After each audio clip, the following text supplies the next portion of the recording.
Fala pessoal, tudo bem? Bom, a gente está aqui no nosso segundo podcast e eu trouxe nada mais nada menos o Dr. Rafael Araújo. Bom, o Dr. Rafael Araújo é um grande parceiro de cirurgia, meu amigo. Ele é um grande cirurgião reparador, ou seja, ele faz aquelas grandes reconstruções faciais, ele faz microcirurgia e ele é o primeiro habilitado a usar o robô Da Vinci como cirurgião plástico. Então, a gente vai ter um bate-papo aqui falando de cirurgias associadas, falando de equipe, falando de cirurgia robótica e acho que vai ser bem legal. Bom, e eu vou começar então esse bate-papo nosso aqui perguntando para o Rafa. Bom, primeiro, Rafa, obrigado por ter vindo, muito legal você aqui. Mas perguntando, vou te repassar uma pergunta que me fazem com alguma frequência, minhas pacientes me fazem.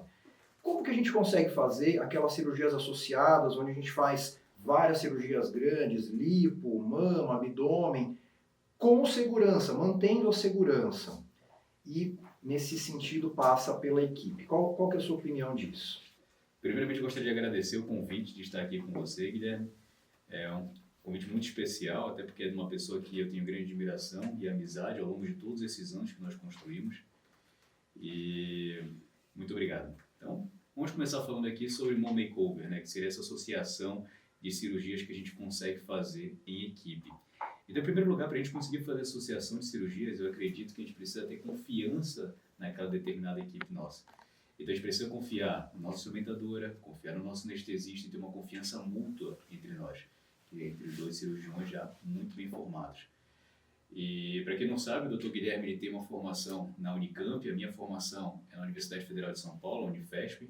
Então, são duas grandes universidades que tem aqui de São Paulo, uma das maiores do Brasil, que fazem com que a gente entregue o que há de melhor para os nossos pacientes. Então, em primeiro lugar, a confiança mútua, que eu acho que é fundamental, mas essa confiança se adquire a partir de uma grande estrada que foi traçada, isso ao longo de muitas cirurgias. Quantas cirurgias já, Guilherme?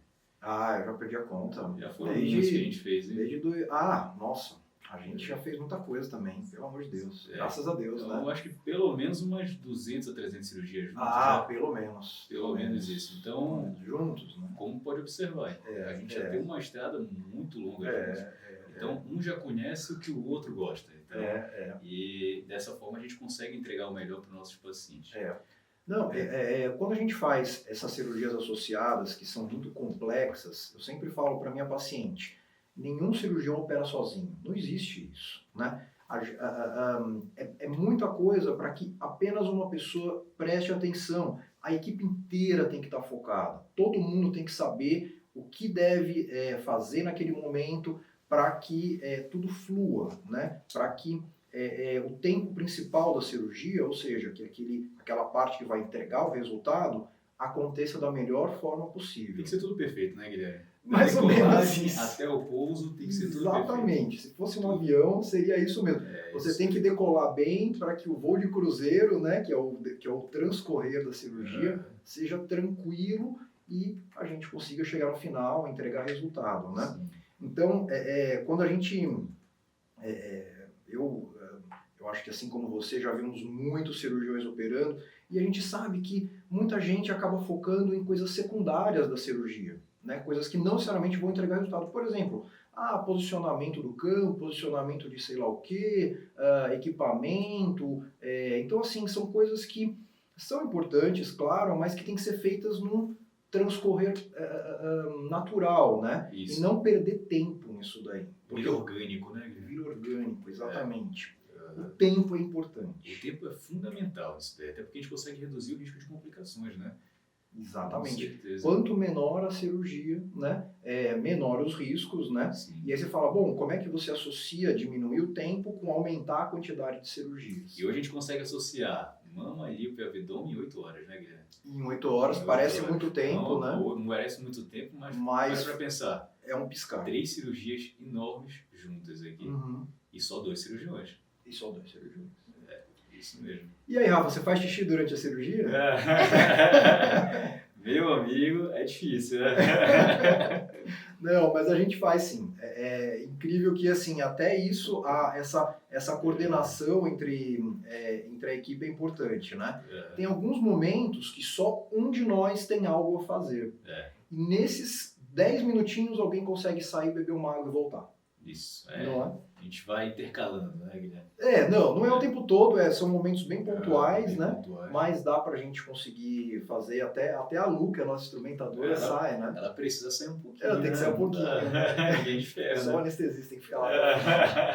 Fica no iPhone. O anestesista fica lá. Tem que ficar junto com a gente ali, né? É isso aí, com certeza. Bom, e aí, você acha... a gente sabe que durante a residência, né, onde tudo é muito clássico, é muito formal, né, eles nos passam a ideia de que fazer cirurgias associadas não é uma coisa tranquila de fazer. O que você acha hoje sobre isso, né, em contraste com a época da residência? Na verdade, o que não é tranquilo de você entregar é aquilo que você não está acostumado. Agora, da feita que você tem um costume naquilo, aquilo fica fácil, fica simples. Então, obviamente, não é um procedimento simples, tá, pessoal? A gente, para chegar até aqui e conseguir fazer essa entrega de resultado para vocês, teve uma curva de aprendizado enorme.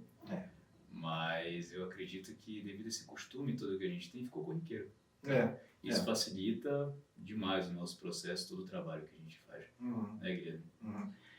Eu acho que, assim, as cirurgias corporais associadas, elas só não devem ser associadas com cirurgias grandes na face. Sim, concordo. Né? No máximo uma pálpebra, né? Sim. Mas cirurgias grandes na face, como por exemplo um lifting de face, associar com uma mama, tem gente que faz, mas essa eu não gosto de fazer.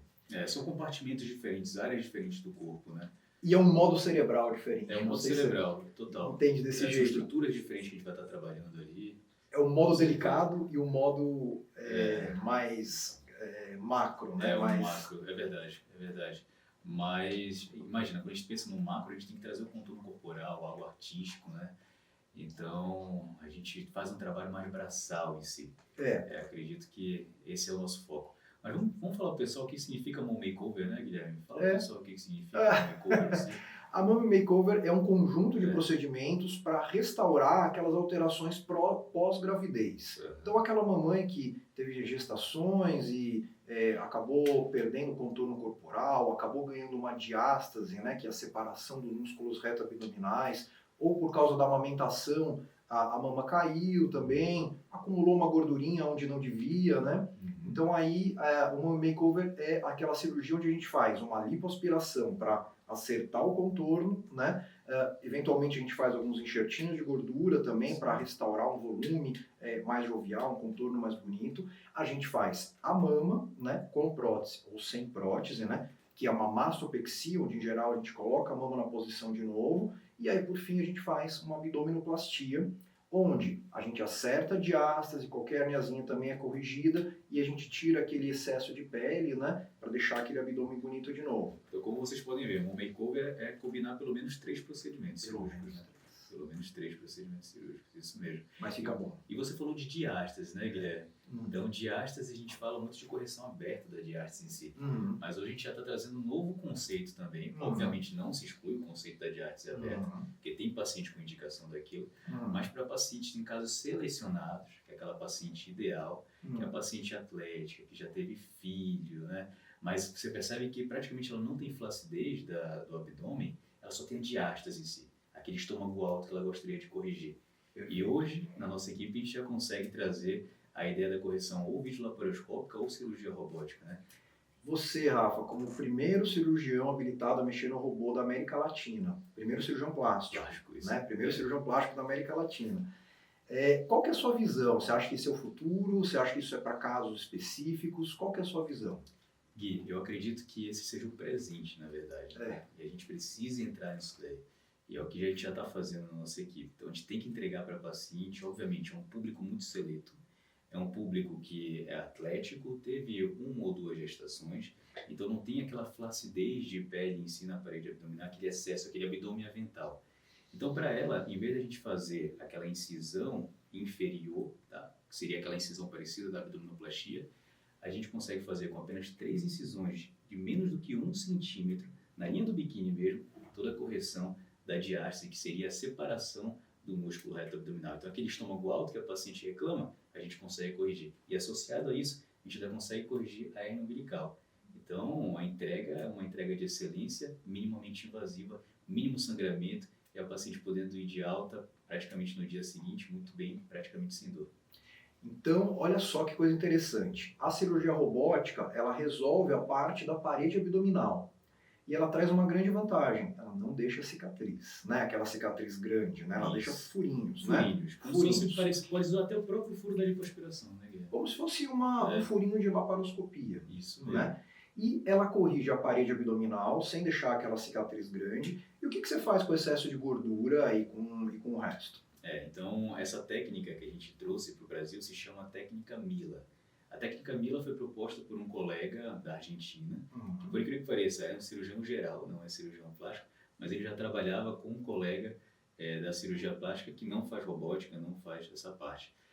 E quem trabalhava com videolaparoscopia era esse colega argentino, cirurgião geral. Então, basicamente, a técnica Mila, Guilherme, é a associação de 3 procedimentos também aqui. Então, é uma sistematização que a gente faz. É algo parecido com um makeover, mas aqui, basicamente, a gente começa fazendo sempre para essas pacientes a lipoaspiração, tá bom? Então, sempre a gente vai lipoaspirar, tira aquela quantidade, aquele excesso de gordura. Obviamente não pode ser uma paciente com IMC muito alto, né, Guilherme? Então, de modo geral... Caso específico, Caso específico. Tem que ter um IMC de 26 para baixo, certo? Então, paciente atlética, tá? Além disso, essa paciente, a gente vai lançar a mão da cirurgia robótica em seguida, que vai fazer toda a aplicatura do músculo reto abdominal.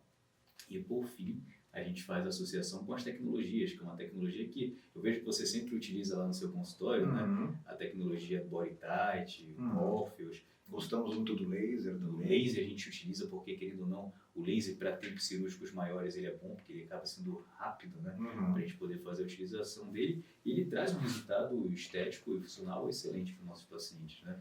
Então, em resumo, o que a gente consegue fazer, né? Porque muita gente vai se interessar, né? Então, o que a gente está falando aqui é de uma, entre aspas, abdominoplastia sem cicatrizes. Isso. Onde a gente utiliza o robô para corrigir a aplicatura e qualquer hérnia. Então, a gente trata o plano profundo utilizando o robô por furinhos, sem grandes cicatrizes.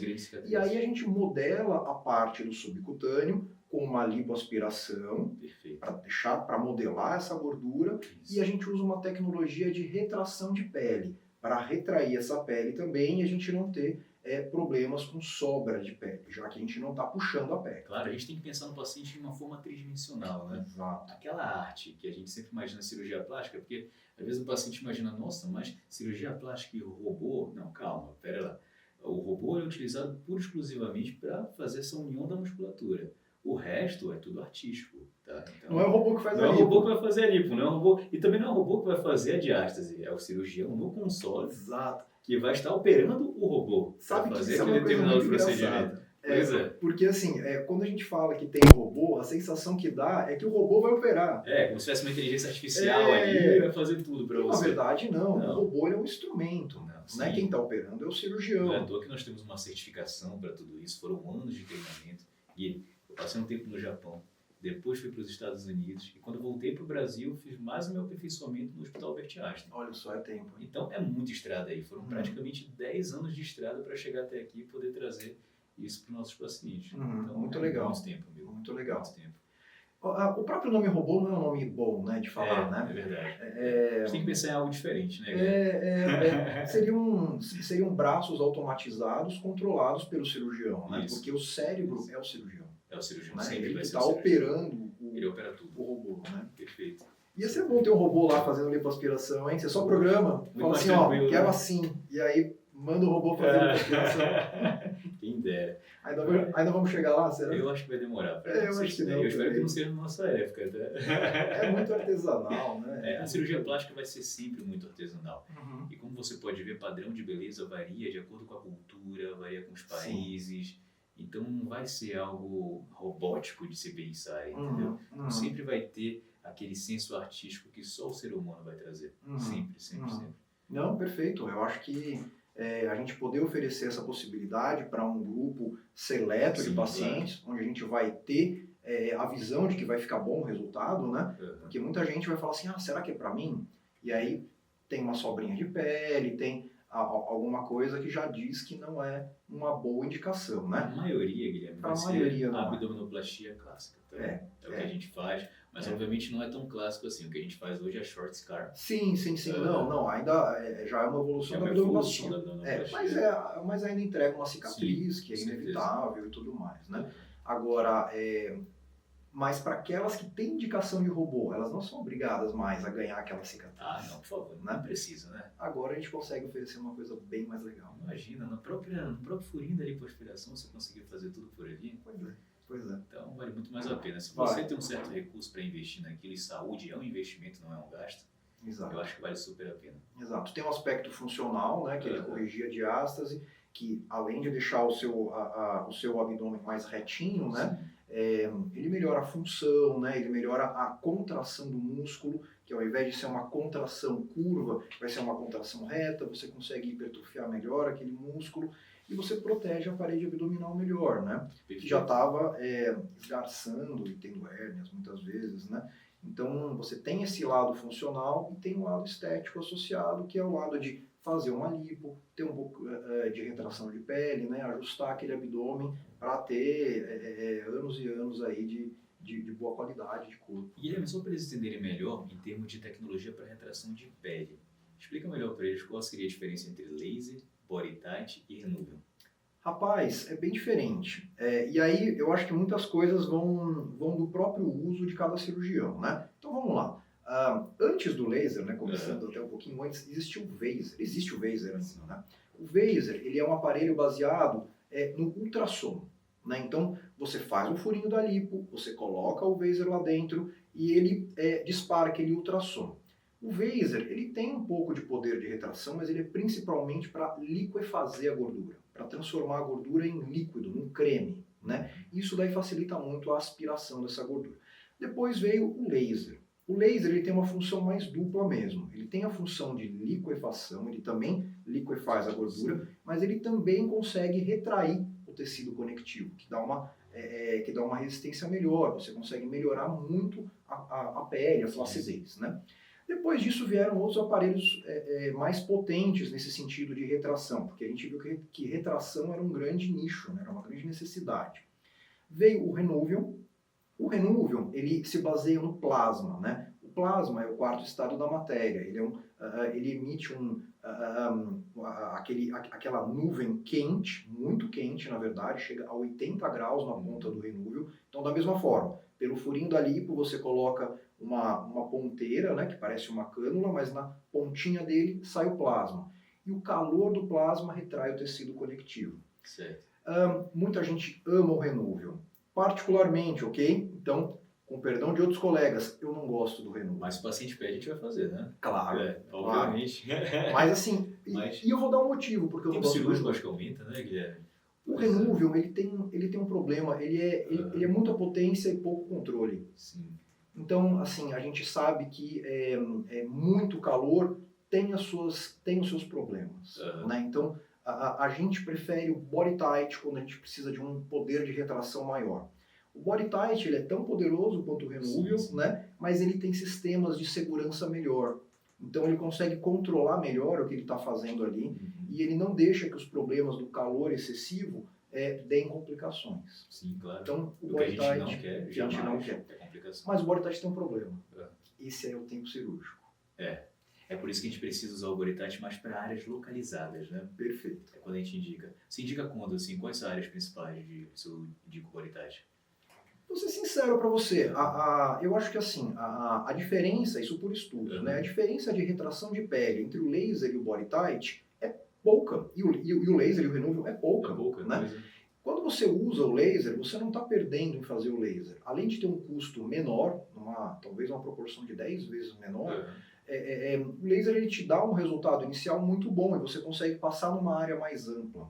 Depois de cicatrizado, a gente vê qual a área que realmente ainda tem um restante de flacidez e aí a gente fala assim, aqui precisa do body tight. Então você indicar mais precisamente o body tight, eu acho que é a chave. Perfeito. Porque você consegue entregar um resultado melhor sem onerar o paciente. O interessante também do laser é que já tem diversos estudos, né, Guilherme, no assunto. E a gente trabalha muito tecnologia com ciência. consagrada.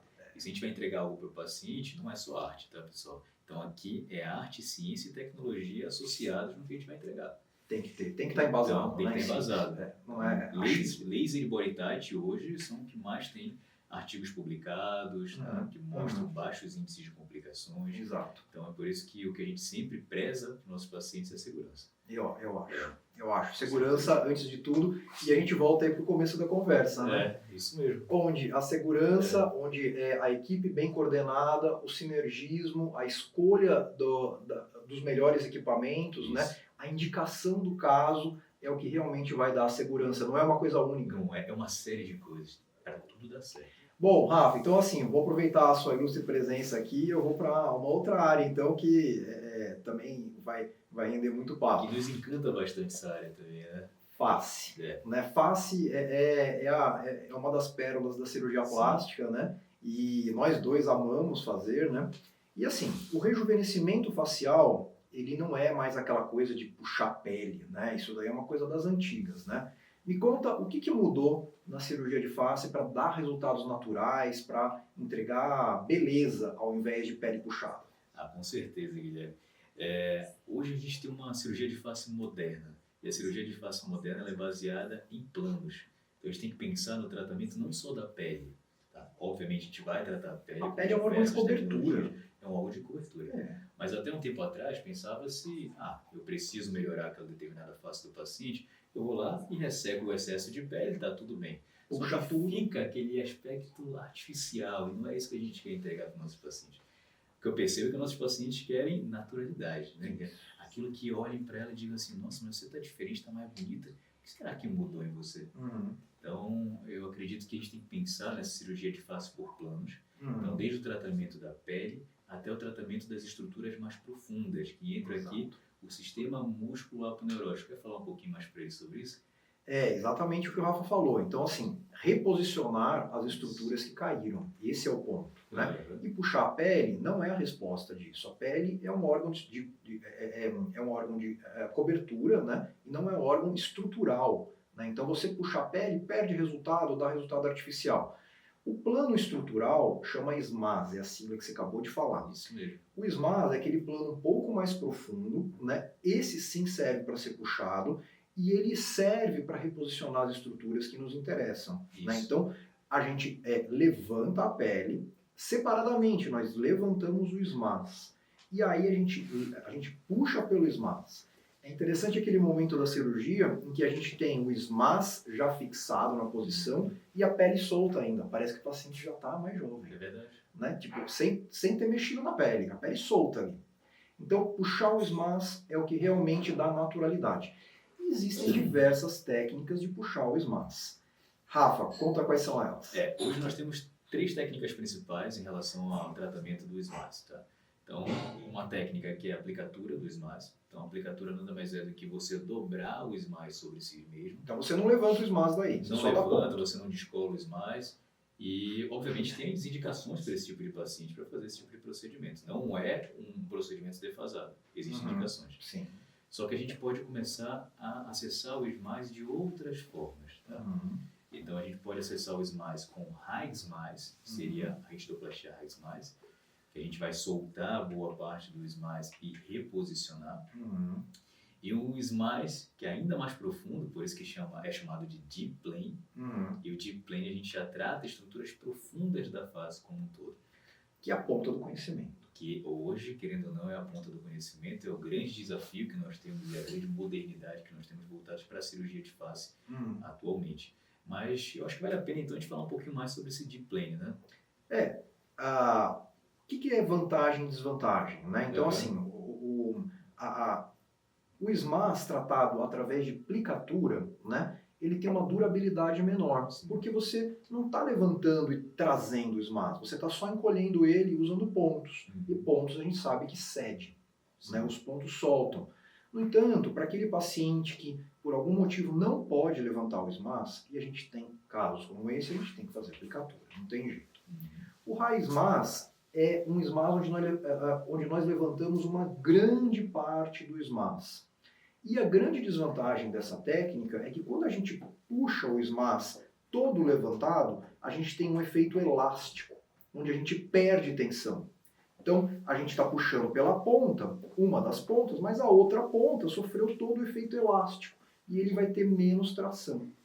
O deep plane veio para corrigir isso daí. O deep plane veio para a gente diminuir essa parte do elástico. Então, a gente levanta o SMAS mais perto do problema onde nós temos a flacidez, onde nós temos que reposicionar a estrutura. E lá na frente, o efeito de puxar e de reposicionar é mais direto.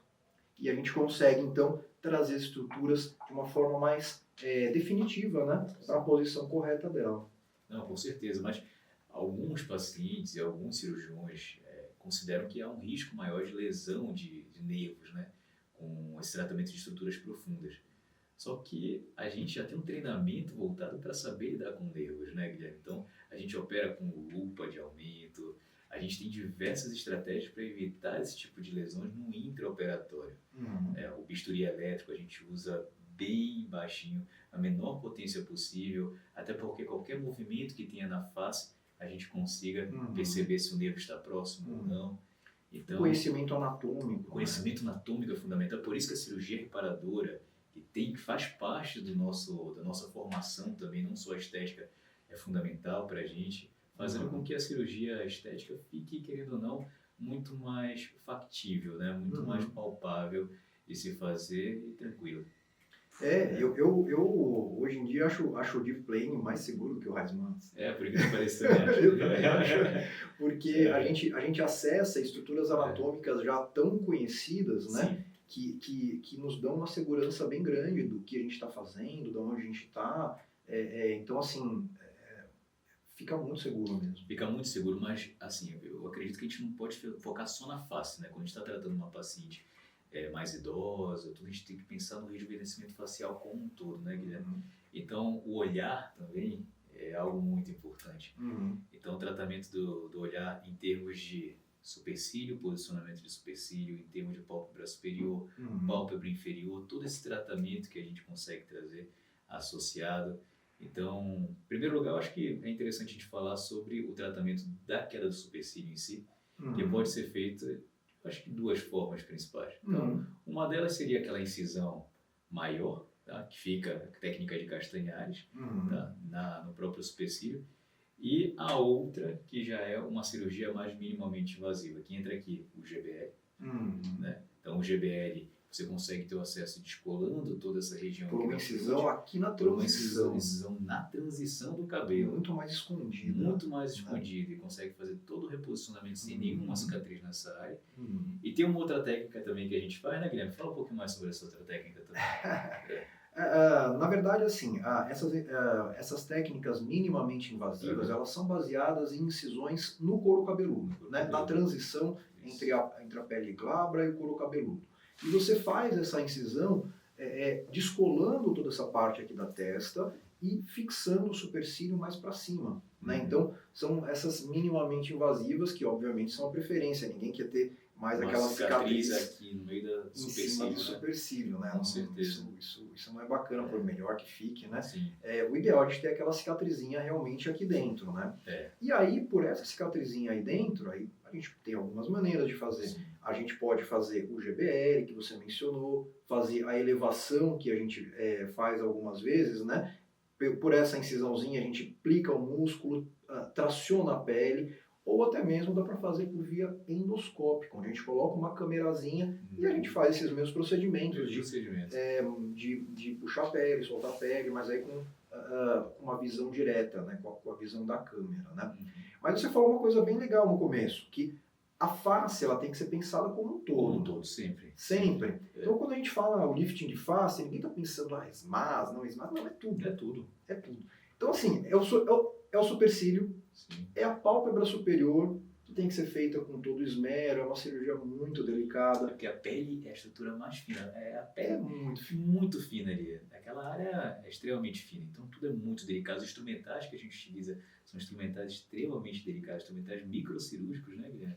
E a pálpebra tem uma parte funcional muito grande, né? Então a gente não pode desfuncionalizar a pálpebra. Então, principalmente na pálpebra inferior, né? Que é uma região muito delicada, muito sujeita àquela tração para baixo, né? Então a gente sempre tem que fazer a pálpebra inferior prevenindo qualquer complicação. que no caso é reforçar o canto lateral para a gente manter essa pálpebra fixada, né, para a gente não deixar ela ceder. Então, a gente consegue tirar um pouquinho de pele ali sem deixar ela ceder, tirar as bolsas de gordura, fazer os enxertos de gordura onde houve Sim. perda. A gente fala de gordura sempre para os pacientes, mas eles pensam, nossa, cara, vai usar gordura. Vai ficar com a face gorda. A gordura é o ouro da cirurgia plástica hoje, né? Uhum. É o ouro. A gente consegue usar ela como lipoenxertia, como nanofat, fração vascular estromal. Então, assim, várias coisas hoje são utilizadas a gordura e para rejuvenescimento facial, principalmente. Não, é perfeito. A gente começa a envelhecer a face com perda de volume. Sim. E essa perda de volume vem dos compartimentos de gordura que começam a murchar. Né? Isso é normal do envelhecimento. Né? Então faz parte também do rejuvenescimento você repor esses compartimentos. Né? Então seria esperado que pegar um pouquinho de gordura, pouca, e a gente repõe nesses lugarzinhos. Sim. Né? E fica bem bacana. Né? Fica excelente. É o contorno facial. Né? A gente fala muito de contorno corporal, mas existe todo o contorno facial que a gente precisa entregar também para os nossos pacientes. E dá pra mexer até no lábio, né, Rafa? Opa, é o lip lift, né? Dá pra fazer. Dá pra mexer. Deixa a cicatriz bem escondida aqui abaixo do nariz e associar também com a gordurinha colocada no próprio lábio da paciente. Então, um rejuvenescimento completo. Isso daí nem é rejuvenescimento, é embelezamento. É o embelezamento. Né? Porque a paciente provavelmente nunca teve isso antes, nem quando jovem. Sim. Né? Então, aí a gente acaba melhorando um aspecto que ela nem tinha antes. Nem né? tinha antes. Então, isso é bem legal da cirurgia de face. Traz satisfação, né, Guilherme, assim, pra gente. Assim. Cirurgia de face é muito legal. É muito legal. Ver a paciente feliz depois, né? A reinserção dela no ciclo de amizade, tudo que ela fica com uma disposição maior. Ela se vê no espelho da forma que ela imagina que ela é. Porque nós não nos imaginamos envelhecidos. Não. A gente se imagina, provavelmente tem aquela imagem de quando nós éramos mais jovens. Dificilmente a pessoa vai estar preparada para envelhecer, né? E às vezes você pode amadurecer internamente, mas por fora você quer sempre estar bonito. A beleza hoje na nossa sociedade, ela traz autoestima, ela traz empoderamento. Ela traz produtividade no trabalho, né? Você se sente bem numa reunião, no meio público, no meio social, né? Você se afirma melhor quando você se sente bem. Com certeza. Né? Então faz parte. Não é à toa que a OMS, né, a Organização Mundial de Saúde, fala que a autoestima é um dos aspectos da boa qualidade do envelhecimento. Né? E a autoestima tem tudo a ver com a plástica. E a gente está aqui para isso, né? Para ajudar. Não é? Eu acho o rosto uma cirurgia deliciosa, é uma paixão mesmo, é muito legal. Mas é interessante, Guilherme, que a face, além de pensar nela em planos, né, profundos, a gente tem que compartimentar toda a face. A gente já falou sobre o terço superior, tem um terço médio e o terço inferior também. Mas para o tratamento do terço médio, que foi o que a gente estava comentando em relação ao facelift, aí eu acho que vale a pena a gente retomar aqui em relação ao que seria de fato o SMAS, né? Aquele sistema músculo-aponeurótico. Vamos explicar melhor para o nosso público. Vamos. Então, assim, o SMAS. Muita gente não sabe bem o que é o SMAS, é natural isso daí. Então, olha só, a gente tem cobrindo o nosso rosto a pele. A pele é muito fininha, ela tem lá os seus 2, 3 milímetros. Logo abaixo da pele, a gente tem um tecido subcutâneo que é mais firme, que ele é mais fibrótico, que ele é mais aponeurótico, né? E esse tecido, ele dá continuidade no pescoço ao músculo, que é o músculo do pescoço. Esse tecido firme, que ele é contínuo da face até o pescoço, a gente dá o nome de SMAS. E esse tecido, ele é um tecido duro, ele é um tecido pouco elástico. Na cirurgia de face, a gente ergue ele também. Ele também tem uns 2, 3 milímetros. Ele é fininho também. Abaixo do SMAS é por onde passa músculo, nervo, vasos. Ou seja, a gente solta essa camada estrutural da parte funcional da face. E é essa parte do SMAS que a gente levanta, que a gente fixa mais para cima, que a gente corrige aqueles aspectos que estão envelhecendo a pessoa. Então, o SMAS ele é fixado separadamente da pele, por dentro. Então, a gente levanta a pele, levanta o SMAS, fixa o SMAS. Quando Quando a gente fixa o SMAS, a gente fixa também a musculatura lateral do pescoço. A gente tem que lembrar de tratar o pescoço, obviamente. Tem Sim. que lembrar de Que é uma tratar das o principais pescoço. queixas do paciente. Doutor, estou com essa papada aqui. Exato. E que muitas vezes, ainda mais com o processo de envelhecimento, o tratamento não é lipo de papada, né? Exatamente. Todo mundo diz, tá com um pouquinho de papada? É lipo de papada. Não. Então, o pescoço, ele também tem diversos planos que a gente precisa fazer o tratamento. Então, o tratamento vai desde a pele, tá? Que quando a gente faz esse deep plane, praticamente a gente não resseca a pele nessa determinada área, mas também precisa tratar estruturas profundas. Então, vem um platisma, vem o digástrico, a glândula submandibular. Então, a depender de cada caso, né, Guilherme? A gente O precisa pescoço fazer... é uma estrutura complexa. Eu acho que o maior desafio da face hoje é o pescoço, né? Tem alguns pescoços que são verdadeiros desafios, né? Sim. Então não basta você puxar o músculo Não que adianta. chama platisma, né? É. Lateralmente. Sim. Algumas vezes no pescoço a gente tem que tratar a porção medial do pescoço, essa Medial. porção central aqui. Sim. E essa cirurgia tem um nomezinho separado, chama cervicoplastia. Cervicoplastia. Né? Então você faz um cortinho aqui embaixo do queixo e pela cervicoplastia a gente trata esses músculos que você mencionou, o digástrico, a gente traciona o platisma medialmente, então a gente já vai ter tracionado ele lateralmente, agora a gente traciona ele medialmente, para fazer aquela cinta muscular por baixo do pescoço. Contorno, né, da Aquele mandíbula contorno. para aparecer. A gente vê se a gordura precisa ser modelada, aqueles que têm muita gordura a gente tira, né? Uhum. Então a gente acerta a quantidade de gordura, a gente acerta o ângulo do pescoço, esse ângulo cervical aqui é bem bonito, é bem importante. Se tem excesso de glândula salivar, é uma glândula que às vezes cai aqui também na lateral, a gente tem que retirar ela parcialmente, né? Então essa glandulinha às vezes tem que ser modelada. Então tudo isso daí para dar o contorno correto do pescoço. É uma série de coisas. É uma série, é uma arte. É uma arte. O paciente pensa, eu quero ficar assim, calma, mas tem tudo um porquê. Você tem que entender a estrutura do paciente em si, né? Para poder levar a melhor entrega para ele, obviamente sempre em conjunto. Olha, o que eu posso entregar é até aqui, você também, ó. Será que a gente consegue acordar esse determinado resultado estético? Então eu acho que isso tudo tem que ser muito bem conversado com o paciente. A gente vende sonhos, obviamente, claro, a gente vende sonhos, mas são sonhos palpáveis, sempre, né? Sempre. Sempre Tem a que gente ter vai o pé no trazer chão, o né? pé no chão, com certeza. E o que a gente sempre busca é naturalidade. Beleza, naturalidade, harmonia, que eu acho que é aí que está a beleza em si, né? E qual que é a cicatriz resultante do lifting de face? Até agora a gente só falou de puxar, reposicionar. E aí, onde que é a cicatriz disso tudo? É enorme? É no meio do rosto? Onde é que é? A gente não faz milagre na cirurgia plástica, a gente faz mágica. Então a mágica tem uma certa forma de esconder a cicatriz, né? Então, vamos imaginar, sempre são em sulcos, em áreas de transição. Uhum. Quais são? As áreas de transição pode ser uma área pré-auricular, que você vai vendo toda nessa região aqui, dessa área pré-auricular aqui, vai descendo e vem para trás da orelha. Então a gente joga nessas transições que existem da face. Quase impossível a gente achar uma cicatriz dessas, Com né? o passar do tempo, e o paciente muito cuidando difícil. direitinho, não pegando sol, nossa, a tendência é que fique praticamente imperceptível.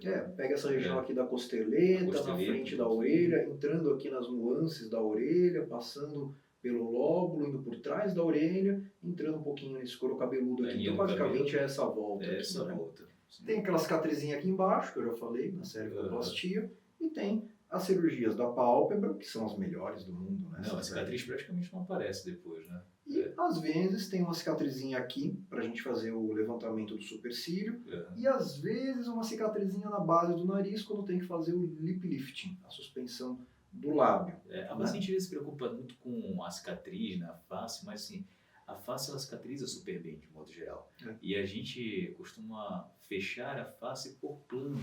Tudo na cirurgia plástica é o fechamento por planos, né? E esse é o grande diferencial para os nossos pontos serem pontos praticamente imperceptíveis. Com o passar do tempo, com os cuidados, fica muito boa. É muito boa.